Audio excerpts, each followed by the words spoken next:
Feel हो रहा था कि जो भी उन्होंने बातें बोली वो कोई बहुत मतलब साधारण बातें नहीं है, और ना हम किसी साधारण धरती पे बैठे हैं। भले हमको लगता होगा हम साधारण उसमें बैठे हुए हैं और साधारण गुरु है हमारा, पर उसका हमारे जीवन में अब तक भी जो भी आया है उसको जो मिला होगा वो हर एक का अनुभव हर एक के साथ है कि कितना वो असाधारण है। जो भी जिसको मिला है, जिस जिस बात पे भी उन्होंने सत्संग किया। जब हम पहली बार अपने गुरु के पास में गए थे तो वहां जाके बैठे तो कानों में जो आवाज गई गीता भगवान की वाणी की कि मन मन क्या होता है, तो ये फील हुआ कि हमने 20 साल गीता शास्त्र पढ़ा, तो उसमें तो लिखा हुआ है सारा टाइम मन मन मन मन। वो हमें अंदर तो समझ ही नहीं आया मन। हमारे मन अंदर तो हमारे कानों तक ये आवाज ही नहीं गई कि मन कुछ होता है। पर जब हम सच्चे गुरु के पास में गए तो उसने पहली मुलाकात में उसने मन बता दी, आत्मा बता दी। तो फील हुआ कि 20 साल और एक घड़ी का सत्संग, वो 1000 बरस की तपस्या से बड़ा है एक घड़ी का सत्संग। एक घड़ी आदि के पुनाथ संतन से की गोष्ठी जो किनो सुना। बोला एक घड़ी में संत तुम्हें मुक्त कर देगा और 1000 बरस की तपस्या जो है वो करके तुम अपना अहंकार बढ़ा लोगे विश्वामित्र की तरह। और एक जो जंगल में ऋषि था उसने आंख खोली और चिड़िया जल गई, तो वो अहंकार आ गया हमको, ये हमारी तपस्या का फल है। तो बूढ़ी माँ ने बोला कोई मैं चिड़िया नहीं हूं जो जल जाऊंगी, तुम चुप करके बैठो। तो ये धरती पे जो हम बैठे हैं और ये जो वचन हम सुन रहे हैं, तभी माता भगवान आज बोल रहे थे ना कि तन मन एक रस के करके बैठो। दादा भगवान ने बोला तन मन एक रस करके बैठो तो सिमरन करिए। बोला तन तो तुम्हारा सुनता ही नहीं, तुम यहाँ तन से आ गए, तन तो सुनता ही नहीं है। अर्थ कितना सुंदर सुना रहे। और मन घर में बोला मैं कुल्फ लगा के नहीं आया, गैस बंद करके नहीं आया, बच्चे को ये दे के नहीं आया। बोला मन तो उधर है, घोड़े बेचने चले गए, गाय के पीछे पीछे भाग रहे थे आंगन में, ऐसे बताया। तो मन किधर है? तो तन मन एक रस तो सिमरन कहिए सोई। तो बोला दादा भगवान बता रहे थे तुम्हारा तन जो है वो तो सुनता ही नहीं, तन के साथ मन तो कहीं और है। तन मन एक रस तो सिमरन कहिए सोई। फिर राम जपते जपते जपते ऐसे बोल रहे थे, बार बार जपते जपते जपते, मतलब सुनते सुनते सुनते राम ही रह गया, आत्मा ही रह गया। जीव भाव आप विसर्जन होए, आप विसर्जन होए तो सिमरन कहिए सोए। तो दादा भगवान बोल रहे थे गुरु में मन रखो और जैसा भाव गुरु का है वैसा बना लो, उसमें मिला लो। ये माता भगवान अभी वही बात बोल रहे थे ना कि हमारा ये देह अध्यास, हमारा ये जीव भाव कैसे जाएगा। जो अपने को शरीर समझता है वो अपने को बीमार समझता है, जो अपने को शरीर नहीं समझता है वो अपने को बीमार नहीं समझता है। पर देह अध्यास जीव भाव की वजह से हम अपने आप को जो शरीर मान के बैठे, तो वो कैसे जाएगा? तो बोला ये दीवारों में दब के मर जाएंगे, कुछ भी नहीं होगा। सत्संग में आके बैठो तो सुनत दादा भगवान ने कल चिट्ठी में लिखा, अनुभव बढ़ाओ कहत, बोला एक चला गया ना तो दूसरा बनाओ, रहत गत पावे। तो सुंदर एक्सप्लेन कर रहे थे माता भगवान, बहुत गजब एक्सप्लेन कर रहे थे। इधर आके बैठे, पीवत प्रेम विसर्ग कायम। बहुत अलग होता है हमारा बैठना, अभी बहुत अलग होता है, और बहुत इम्प्रूव करना है हमारे बैठने। अभी बच्ची बैठी हुई ना, ये भी बोलती है हमेशा, यही एक पॉइंट ही रटी हुई है, रखेंगे तो मस्तक की रेखा मिट जाती, जो आने वाले दुख हैं वो भी नहीं आते। ऐसा होता है ना, अनुभव किया है ना। जैसे दुख है पर उनके दुखों के सहभागी नहीं बन पाते।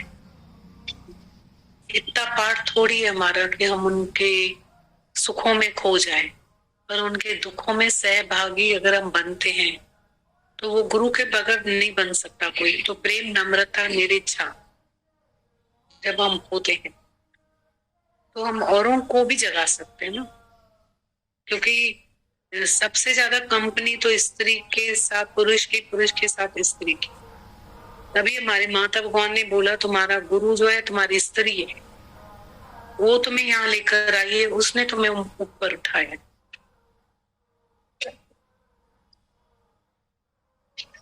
तो कितने भी सुख हो, पर संस्कार की दौलत सबसे बड़ी होती है। और गुरु के बगैर हमें संस्कारी कोई नहीं बना सकता, क्योंकि माँ बाप तो हमें देते हैं संस्कार, पर हमारा अहंकार जो होता है वो झुकता ही नहीं किसी के आगे। मन 5 विकार हमारे जाते नहीं है। तो 5 विकार जो है वो जिसने अपना मन वश किया है वही हमारा मन वश कर सकता है। तो 5 विकार तो गुरु के पास शरण में आके बैठने से ही होता है। बहुत कोई भाग्यशाली होता है जो सौंपता है और बैठता है,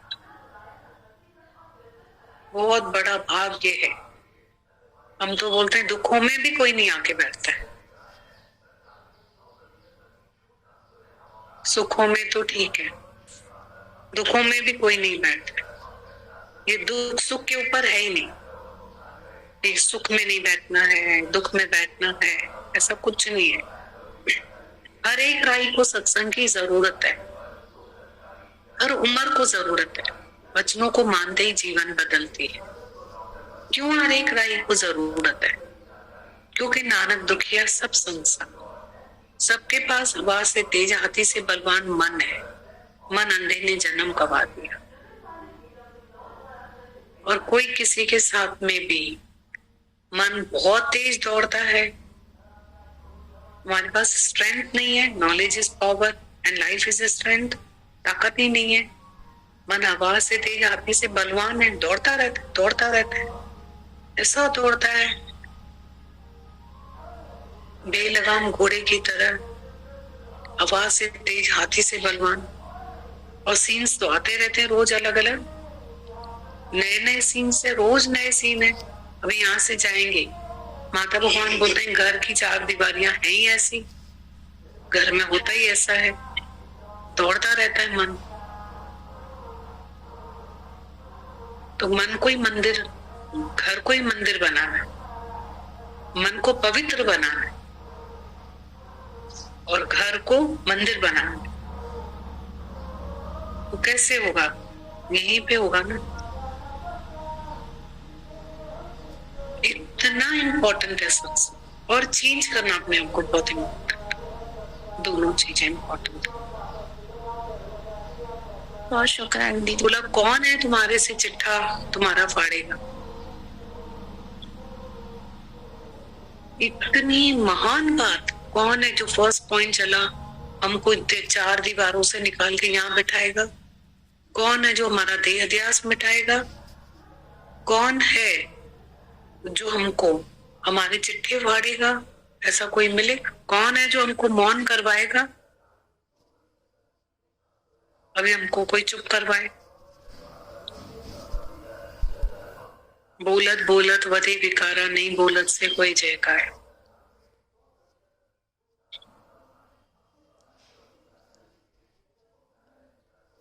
ये जो बातें बता रहे थे माता भगवान बोल रहे थे कितना कॉमन है घर में मूड ऑफ करना। जब बेटे के ससुराल से कुछ आएगा तो हमारा किसी को पनिश करना होगा तो उसको देखेंगे ही नहीं कि मैंने ऐसे बता रहे थे, देखा ही नहीं, इग्नोर करेंगे। भले वो चीज सड़ जाए, खराब हो जाए, पर हम नहीं देखेंगे। किसी को भी प्रेशर में रखना तरीके कितने होते हैं। खाना नहीं खाएंगे घर में, मूड ऑफ करेंगे, खाने को उड़ा देंगे, प्रेशर देना किसी को। फिर कैसे बोले थे, पाँव छुएगा कोई तो अगर किसी से हम खुश हैं, राजी हैं, तो उसको आशीर्वाद देंगे कि छुट, और नहीं है तो हाथ भी नहीं लगाएंगे उसको कि वो टेढ़ा ही हो, भले झुका हुआ ही रहे। बोले कैसे कैसे तुम लोगों के नमूने हैं, ये बता रहे थे अभिमानी में, पता है। अब भी तो फील हो रहा था कौन सिखाएगा हमें ऐसा, कौन सिखाएगा? मूड ऑफ करना, खाना नहीं खाना, बात बंद कर देना, किसी को देखना नहीं, इग्नोर करना। कितना हम प्रेशर देते हैं किसी को, कितना हम किसी को बीमार कर देते, खुद को भी बीमार करते हैं।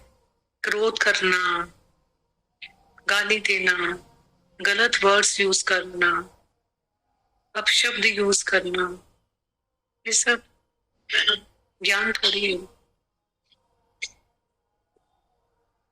ये जीवन नहीं है। जो जिसके ऊपर पावर ज्यादा रखता है वो उससे वैसी बात करता है। मर्द स्त्री को बोलेगा, स्त्री अपने बच्चे को बोलेगी सारा दिन गंदा खराब लैंग्वेज, उसको ऊपर निकालेगी। नौकर को बोलेगी, गलत है। मनुष्य बने, देवता बने, मौन करो, भगवान बनो। माता भगवान बोल रहे थे मनुष्य तो बन अण घड़ेल काट बुंड, ये लगाया ये खाया। अरे किसी कारीगर के हाथ में चढ़े, नाव बने, मार खाने से, मार देने से बचे, यूजफुल बने। बहुत छोटी जिंदगी है। माता भगवान अभी बोल रहे थे नफरतों में खत्म करोगे क्या? नफरत करेंगे क्या? नफरत के लिए जिंदगी नहीं बनी है, प्यार के लिए जिंदगी बनी है। सॉल्व कर लो अपने आप को, एक भी थॉट अंदर में आने ही मत दो। इतने होशियार हो जाओ कि अपने इंद्रियों के दरवाजे ऐसे बंद रखो। घर में कोई आता है, कैसे दरवाजा बंद, कोई आए तो इंद्रियों के दरवाजे ऐसे बंद रखो कि कोई ख्याल ही नहीं आए, कोई गलत बात ही नहीं आए हमारे अंदर। यही तो सब माता भगवान बता रहे थे कि एक बार चिट्ठा फाड़ के फिर दोबारा तुम्हारा पाप नहीं करो कोई। शुक्राना। कल कितना अच्छा लेटर निकला था राधा भगवान का, अभी उसको ही पढ़ते हैं फिर से। मस्त, अच्छा लगा था लेटर।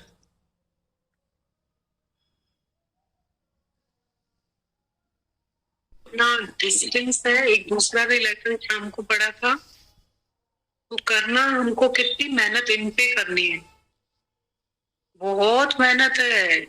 अभी हम लोग कोई दृश्य देख लेते हैं, कोई सीन देख लेते हैं तो कैसे लगता है, और कैसे लिखा हुआ है कि मौत का दुख ही नहीं करो, पूरा लेटर उस पे ही लिखा हुआ है राधा भगवान।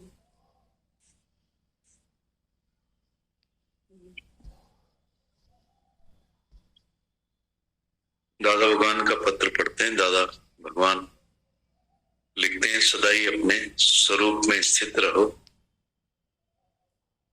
सदाई अपने स्वरूप में स्थित रहो, कितना भी होशियार हो जाओ, कभी भी लिखना पढ़ना बंद नहीं करना, नहीं तो कनेक्शन कट करेंगे तो सिर्फ हमारे से ही नहीं भूल जाओगे पर ज्ञान भी भूल जाओगे। दादा लिखते हैं, कभी कभी मन कहता है ज्ञान मेरे को आता ही नहीं है, ये आएगा ही नहीं, फिर तुम लोग ज्ञान छोड़ देते हो, ये बड़ी भारी भूल है। कुछ भी होए इस ज्ञान की कदर करो। दादा लिखते हैं, कृष्ण भगवान का ये गारंटेड ज्ञान है तो प्रत्यक्ष फल मिलेगा। इस ज्ञान में करना कुछ भी नहीं है, जो भी कर्म तुम करने योग्य समझते हो वो मेरे को लिखो कि क्या करने के लिए मैंने तुमको कहा है। कुछ दूसरा छोड़ना भी नहीं है। तुम कहते हो दादा भगवान घर छुड़ाते ही मेरे ऊपर झूठा इल्जाम कलंक लगाते हो, जैसे कृष्ण भगवान पर भी लगाते थे। अपने से पूछो क्या लेकर आए थे, क्या लेकर जाओगे। जब भी तुम्हारा है भी कुछ नहीं तो छोड़ना क्या पड़ेगा। अच्छे कर्म या भक्ति फिर तुमको जन्म मरण में लाएंगे। सिर्फ ज्ञान से मुक्ति मिलती है और ज्ञान होता है वैराग्य से। राजा जनक ने भी अष्टावक्र से गुरु से शुरू में ही सवाल किया तो वैराग्य कैसे होए और ज्ञान कैसे लगे और मुक्ति कैसे मिलेगी। दादा लिखते हैं, तो देखो जब भी सन्यासी को कोई इच्छा होती है तो जोरी से जबरदस्ती से रोकेगा या उपवास करेगा, इंद्रियों को भी करने के लिए करेगा, पर कोई भी रास्ता नहीं है जो उसके अंदर की वासना बंद होए। थोड़े वक्त के लिए अपने को रोक लेंगे पर फिर अंदर से वासना निकल आएगी। पर कृष्ण भगवान ने संदेश दिया है कि वैराग्य लो, जैसे पूरी अंदर से वासना ही निकल जाए, मनुष्य एकदम निरिच्छा बन जाए, जो समझता है कि क्या मांगू कुछ स्थिर नहीं, सब जग चलन हार है, सब अमानत आखिर भगवान की वापस देनी है, जरूर भगवान लेके जाएगा। मतलब तुम भी अगर ये बात समझ गए हो तो सरलता हमको भी होगी कि तुमको समझ सके। दादा लिखते हैं कि योगी जा रहा है तो तुम दूसरे को बनाओ, नहीं तो फिर तुम कमजोर हो जाओगे। मतलब कोई चाहिए जो तुम्हारा अनुभव बढ़ाए। हर एक के अंदर सत्संग है। सत्कर्म पुरुषों के गहने हैं, फिर वो कभी पहने या ना पहने वो मालिक है, करें या ना करे वो है स्वार्थ रहित। तुमको कौन बोले कि ऐसा करो, पर एक बार उनसे मिलना चाहिए तो बराबर हमारे जैसा ज्ञान उठाया है। ज्ञान कोई खींचने का नहीं है। राजा जनक राजा ही चलाते हुए भी ज्ञान में पक्के थे। तुम भी भगवान के भाड़े में विल में राजी रहो। ओम दादा।